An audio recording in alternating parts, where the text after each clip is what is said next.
Hello. Welcome to today's video. I don't know why I'm doing this like a rabbit. Welcome to today's video on how to stop feeling like shit, especially when you're like in the doldrums or in a rut. Okay, this will probably have some cussing, so here we go. I was having a conversation with two people. I was having a talk with my brother yesterday, and I was talking to an old client slash friend of mine, and we were talking about being in ruts. Okay, that place in time where you feel stuck. These are the words you might be using. I'm going through the motions. You feel like the days are just melding into one another. There's no concept of like milestones or doing something and getting results. You might feel like even your high highs and your low lows, there's a basal level of just blah and meh, and it does all these scientific words. And it's starting to feel like you're spiraling into that feeling of what's the meaning of it all? Why am I even living? What is life about? And it tends to start taking on this heavy feeling. Or maybe you already feel heavy because when you're not like living optimally, it starts to feel extremely heavy. Life feels like a burden. So we were talking about all of this, and it occurred to me as we were talking that there was a few things that were contributing to this, and I'm going to give you the 2, maybe 3 things that we really figured out that helped us, okay? And these are the things that I'm going to give you, and it gave us a lot of freedom and a lot of power in that moment. So first things first, you have to identify what stage you're in. Okay, this video is all about not trusting your feelings. I am the queen of trusting my feelings. I live and breathe by my feelings.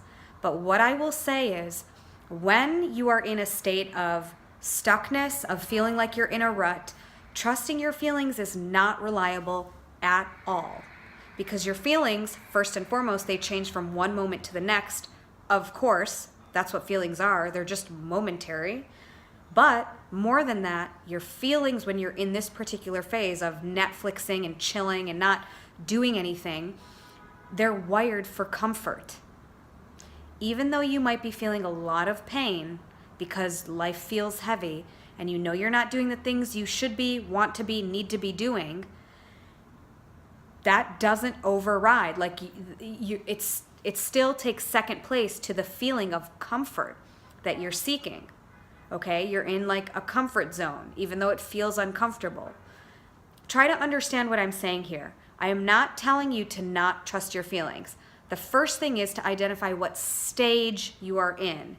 If you are in the doldrum stage, the stage where you are just going from one moment to the next, you're not thinking, you're going through the motions, you're feeling like shit, that is actually not the time to trust your feelings.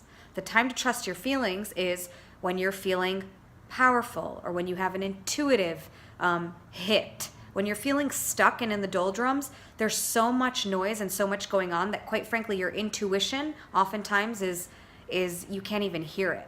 Okay? It's not like your intuition is firing off left, right, and center. It might be telling you you should be doing this. You should brush your teeth before bed, or you should do your laundry. Whatever it is, it might tell you those things, but it's very quickly overrode.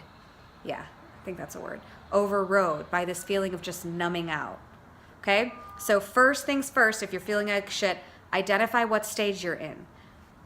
Are you going through the doldrums and feeling stuck and going through the motions, or are you have you had a real trauma happen?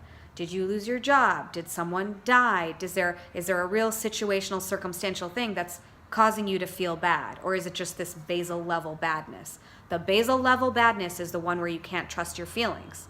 Number 2, why can't you trust your feelings? I started to talk about it in the first point.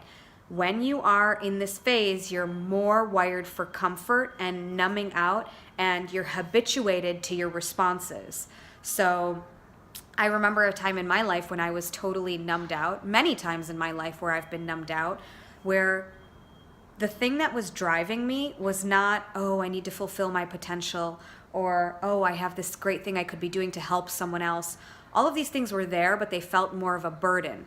The thing that didn't feel like a burden was just numbing out and watching TV all day or going to sleep right? Like when you're super depressed and, and I'm just making this distinct from being clinically depressed. That's different. You need help for that. You definitely do. This is what I'm talking about. When you start to really get, what the fuck am I doing? What's my life right now? How am I living? It sucks. It feels shitty. I need to really change something. This is the phase that I'm talking about. So you can't trust your feelings when you're in this stage because your feelings are constantly wiring you to do the thing that's more comfortable, even though that's the thing that still feels shitty. Even though Netflixing all day feels shitty, that's what your feelings are going to have you go to do, because stepping out of your comfort zone is the thing that is going to cause shock and fear, and it's going to get your lizard brain going because it's different. So number 2, you can't trust your feelings in this stage, so do not follow your feelings. Number 3, what should you follow?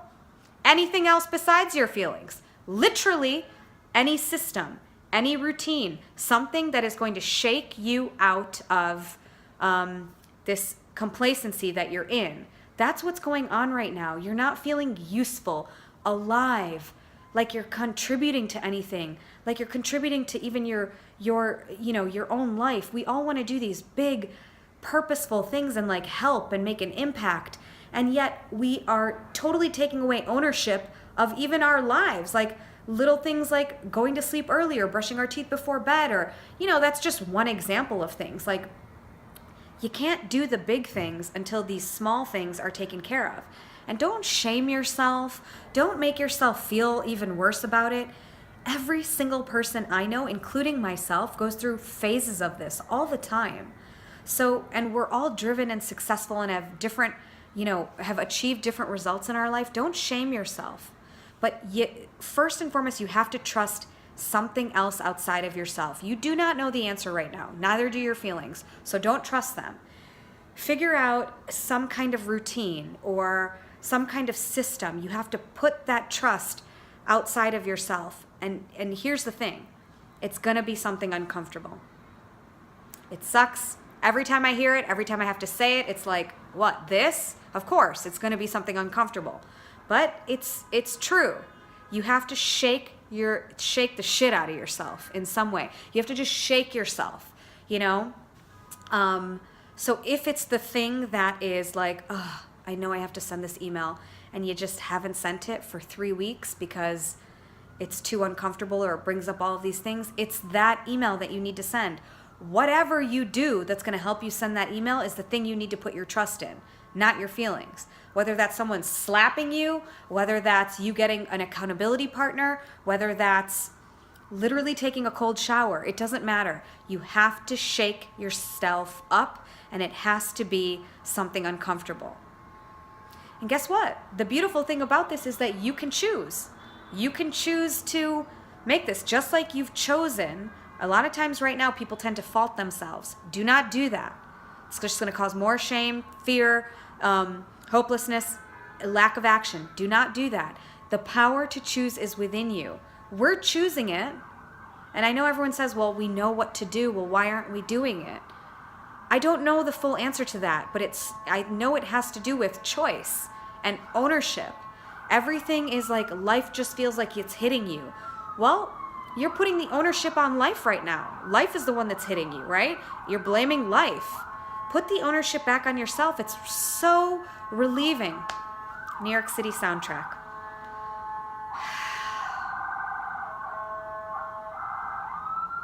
Anyway, okay, we'll just keep going. The ownership and the choice is within you, okay?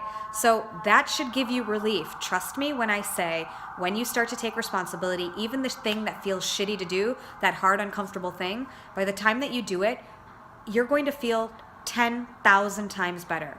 There's joy, there's freedom, there's a feeling of feeling pride, there's this responsibility, there's true happiness out at the end of doing that uncomfortable thing, okay? So number 1, identify what phase you're in, whether it's like something circumstantial that's happened or you're just going through the doldrums. Number 2, know that you cannot trust your feelings because your feelings are wiring you to choose what's comfortable right now. Number 3, trust anything outside of your feelings. whatever that is, whatever system, whatever routine, whatever person. You can't trust yourself right now, so don't try. Number 4,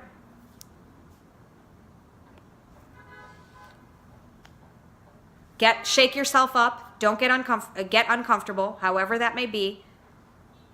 And number 5, realize the choice and the power does lie with you. If you can choose, I know this sounds simple, and it is in reality. There's all these ways we can think about it, but I have had many a hard day where at the end of the day, I had to make a choice about what I was going to do and focus on. And it's that simple and it's that hard. There's no other way to put it. And you can't move beyond it until you confront that thing that you've been resisting, that moment of choosing. So do it. You can. Like, if you feel like a shithead, what's the worst that can happen? You're already feeling as low as you probably can. Jack up the discomfort level and see if it doesn't change. It will. Okay? So those are the 5 tips for today to get out of feeling shitty and completely stuck.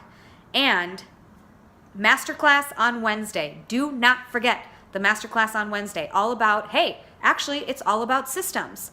Ain't no coinky-dink here. It's called systems. The surefire systems and rock-solid routines to help you stop making your business and your life harder than it is. That's an insanely long title, okay? But that's what it is. It's happening on Wednesday, April 25th at 7 p.m. It will be probably 2 hours. Sign up. I'm going to give you my 3 business systems to get leads, to work with clients, to manage your money, to do your marketing. That's 4. And my morning and my evening routines for my life that are crucial for my well-being. I'll put the link down there. As always, if you like this, give it a thumbs up. It's good karma, baby. I've been doing it. I tell you this all the time. Feels really good. Plus,